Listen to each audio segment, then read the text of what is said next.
있는 두 가지 방식, 나의 수고와 노력이 아니라 하나님이 하신 일로 고백하는 것.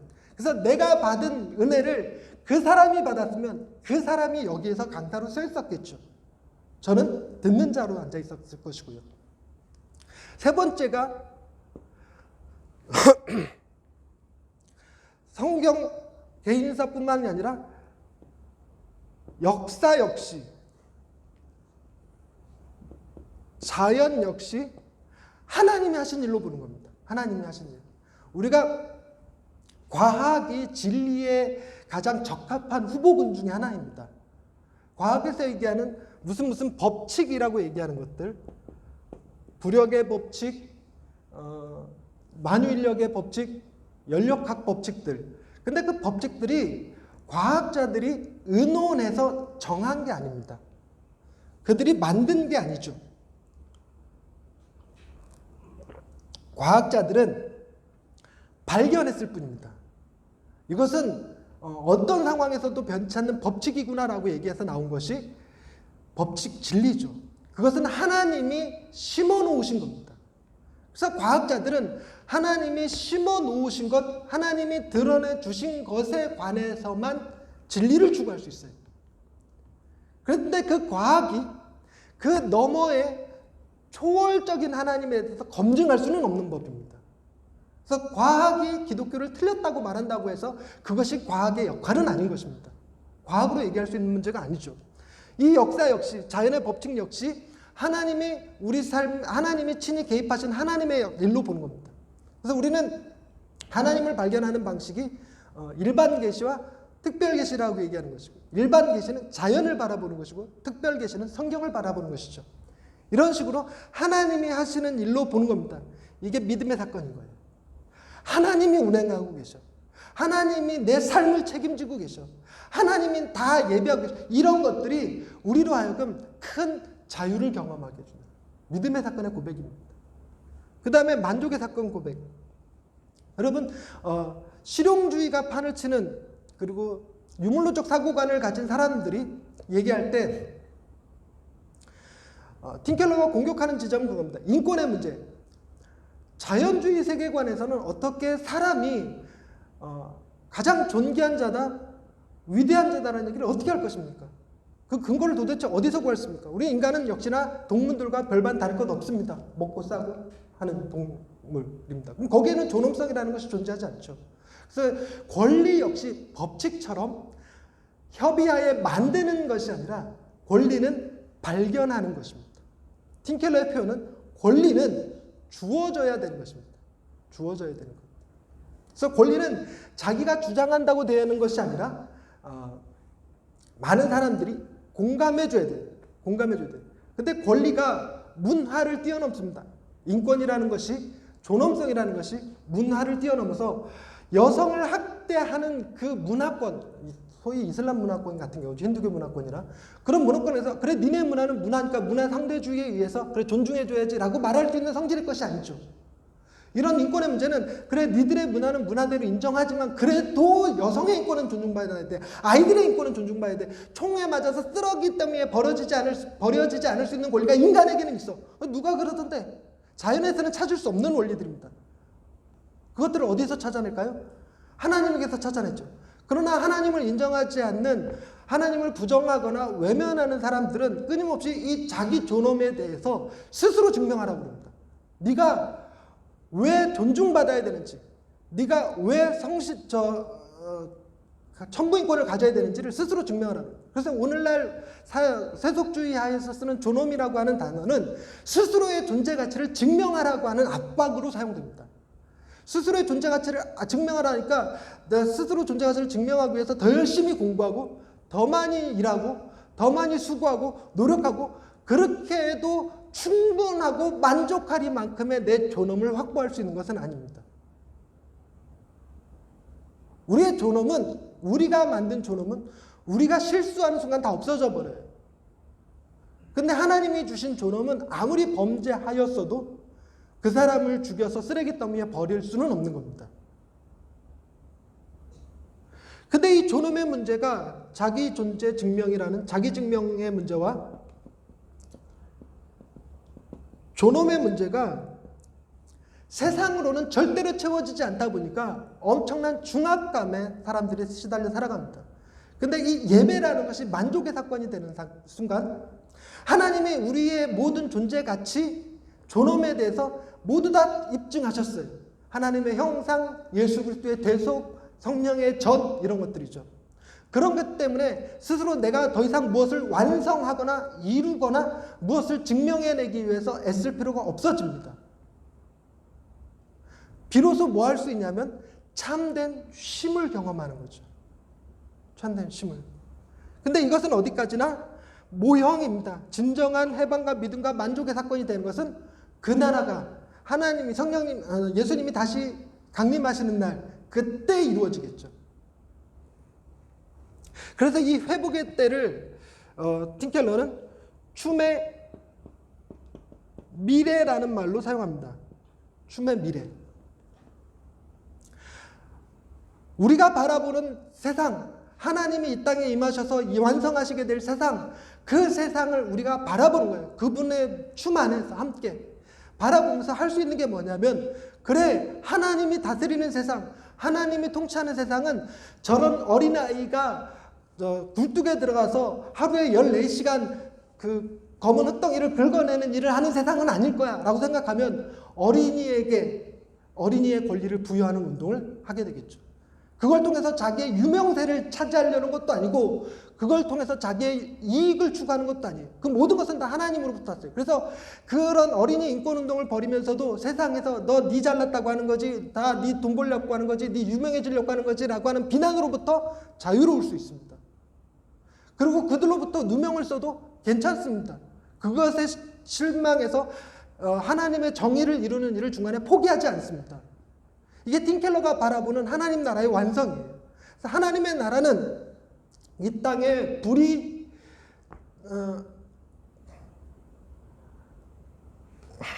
부정, 부패, 차별 이런 것들이 사라지는 세상. 그 세상을 누가 이룰 것이냐? 그분의 춤의 임재 가운데서 미래를 바라보는 그리스도인이라는 거죠. 그것이 도시를 섬기는 방식으로 작용하고 도시 파트의 이야기를 끌어내는 것입니다. 그런데 우리가 가진 이 놀라운 춤의 미래, 하나님이 우리에게 행하신 일들은 이 복음의 특성상 가르쳐서 훈련시켜서 될 일이 아니고 이것은 전해야 되는 거죠. 소식이어야 합니다. 사랑의 삶을 창조하는 소식이 되어야 되죠. 그래서 복음은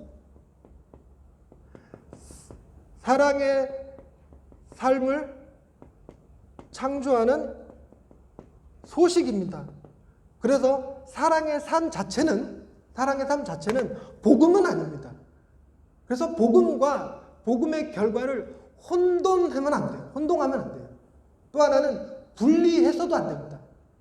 분리해서도 안 돼요. 그래서 우리가 분리하면 자유주의자가 되는 거고 혼동하면 율법주의자가 되는 겁니다. 사랑의 삶이 곧 복음은 아니기 때문에 복음은 말로써 전달되어져야 된다라는 주장을 하게 되는데, 그러나 사랑의 삶이 이게 곧 복음은 아닐지라도 복음의 결과로 사랑의 삶이 만들어지는 건데, 이것을 훈련이나 금욕이나 절제로 이루어지는 것이 아니라 하나님이 우리에게 행하신 일, 역사를 바라보는 복음적 세계관, 기독교적인 세계관을 바라보면 하나님이 창조하신 세계는 이렇게 되면 안 돼.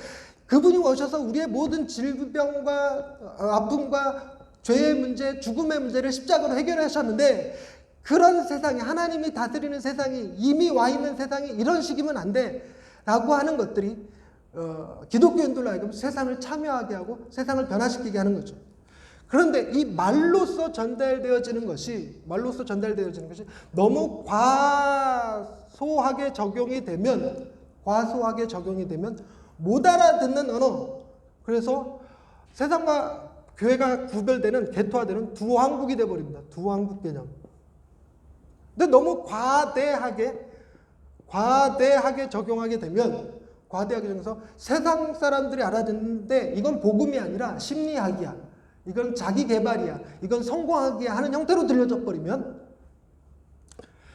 복음의 능력이 사라져 버리죠. 복음이 주는 참된 만족, 깊은 은혜로 인해 구원받은 행위가 아닌 은혜로 인해서 구원받았다고 하는 겸손과 하나님이 우리를 사랑하신다고 하는 그 담대함이 훼손될 가능성이 있죠.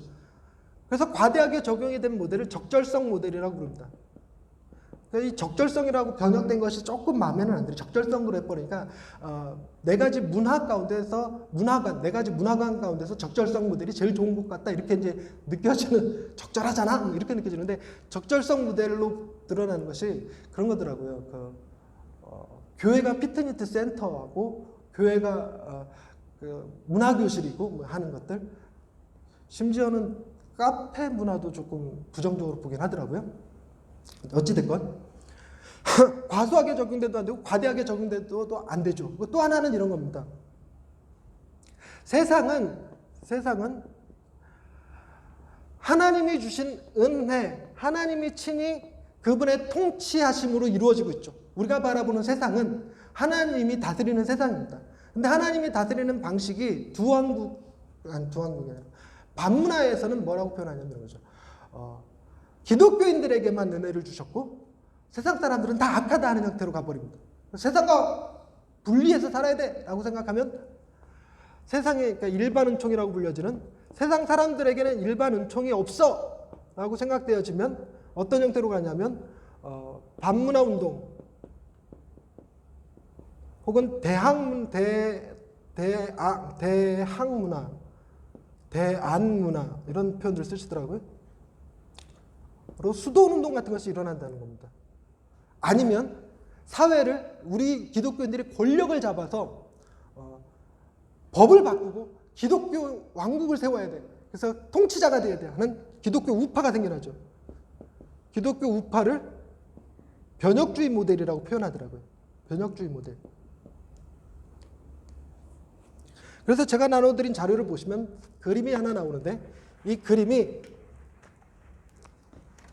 이 팀 켈러의 책을 보다 보면 중요하게 나오는 몇 가지 그림들 중에 하나입니다. 이거랑 복음 생태계랑 두 개가 중요하게 여겨지긴 하는데 한 축은 문화 참여에 관한 겁니다. 문화에 관한 것인데 문화에 과소하게 참여하는 것, 과대하게 참여하는 것. 세상에는 일반 은총이 많다라고 주장하는 쪽, 없다라고 주장하는 쪽. 이 라인에 서 있어요. 그러니까 하나님이 세상에 일반 은총을 많이 베푸셨어요. 그래서 세상 사람들도 하나님을 알죠. 이게 팀 켈러의 하나님을 말하다의 7가지 진실 중에 신의 지문이 있어요. 세상에는. 그리고 또 뭐도 있냐면 세상 사람들은 도덕이나 인권의 문제 때문에 하나님을 알 수밖에 없어요. 하나님을 아는 지식이 세상 곳곳에 있습니다. 그리고 다 그들이 행하는 어떤 미를 추구하는 행위, 건축을 하는 행위, 법을 정비하는 행위 이런 것들이 다 하나님으로부터 나온 지혜, 하나님으로부터 나온 능력이라고 하나님이 그들에게 나눠주신 것. 그래서 팀 켈러가 이런 표현을 썼더라고요. 하나님이 기독교인들에게만 그런 능력을 나눠줬으면 세상 기독교인들은 얼마나 피곤하게 살아야 되겠냐 이런 표현을 쓰죠. 그래서 좀 분배해 주셨다, 뭐 나눠주셨다 이런 표현도 쓰기는 하는데요. 그래서 일반 은총이 세상 사람들에게도 많다라고 생각한 세상 사람들과 협력해서 일하는데 아무 문제가 안 돼. 근데 너무 과도하게 협력을 해서 여기가 적절성 모델이 되고요. 또 반대가 있겠죠. 일반 은총도 없고 일반 은총이 없어요. 세상 사람들과 어울리면 안 돼. 우리는 구별된 삶을 살아야 돼 라고 얘기하는 게 반문화 운동입니다. 반문화 모델입니다. 반문화 모델에 그게 등장하더라고요. 미국의 아미시 공동체를 주로 예로 들더라고요. 그리고 이 축으로는 뭐가 있냐면 세상에는 하나님의 일반 은총이 없기 때문에 기독교인들이 세상을 다스려야 돼. 그래서 기독교인들이 세상을 변화시켜야 돼 라고 주장하는 사람들이죠. 기독교 우파. 여기를 변혁주의라고 얘기합니다. 변혁주의는 정당 운동을 주로 많이 한다고 그랬죠.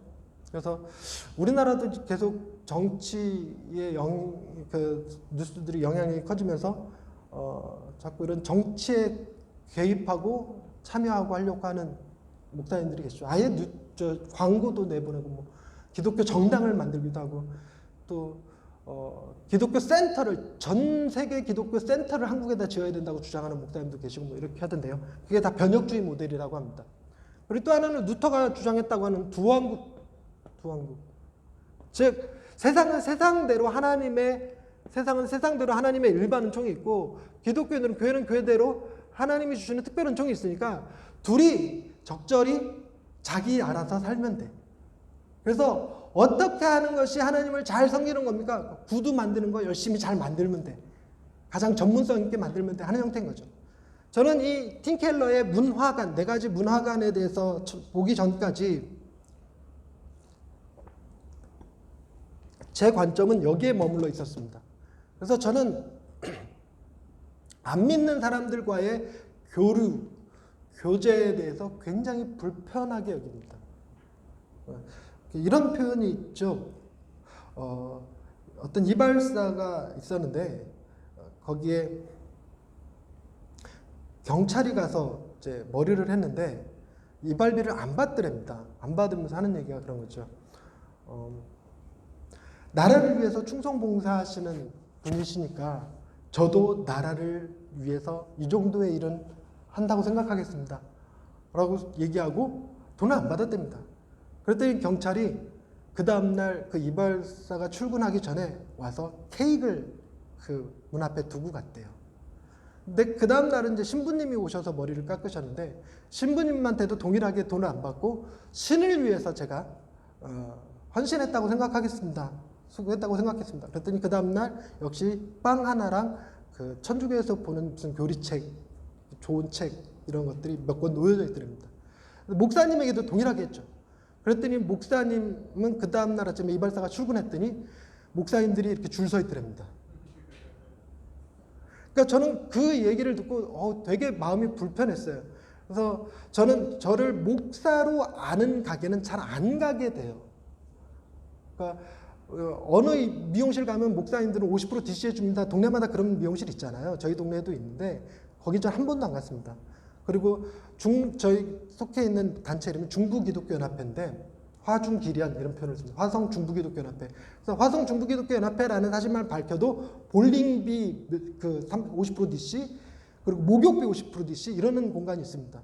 그리고 동탄 어딘가는 주보만 갖고 가면 한 사람 영화표 공짜인가 두 사람 영화표 공짜인가 하는 그런 영화관, CGV 영화관이 하나 있다고 그러더라고요. 한 번도 안 갔습니다. 가도 저 목사입니다 이런 소리 못 하겠어요. 특히나 치과, 이렇게 임플란트 하는 치과 같은 병원에도 많은 목사님들이 DC 받는 병원들이 있더라고요. 못 가겠어요. 저는 이런 형태로 살았어요. 그래서 뭘 못하냐면 주민자치에 참여를 못합니다. 거기 안 믿는 사람들과 의논하고 대화하고 이런 것들이 너무 싫어요. 그리고 동호회 이런 같은 거 못합니다.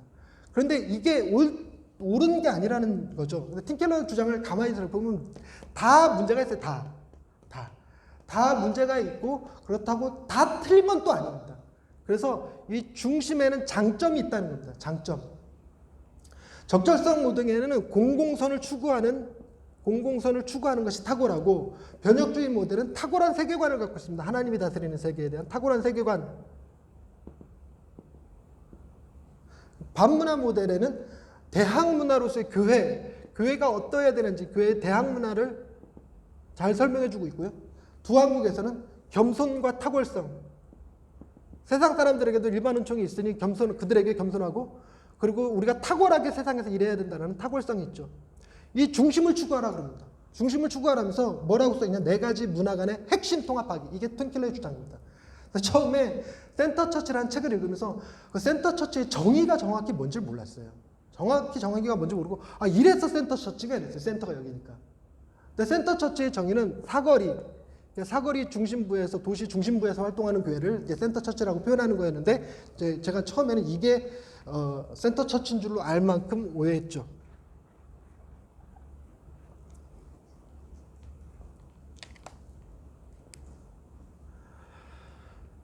여기까지 하고 5분만 쉬도록 하겠습니다.